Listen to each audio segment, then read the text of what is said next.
Carrot பணியாரம் எப்படி செய்யலாம் பார்க்கலாங்க.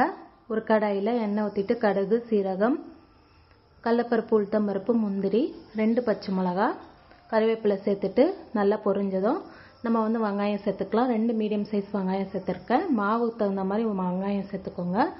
உப்பு சேர்த்துட்டு நல்லா வதக்கிடுங்க.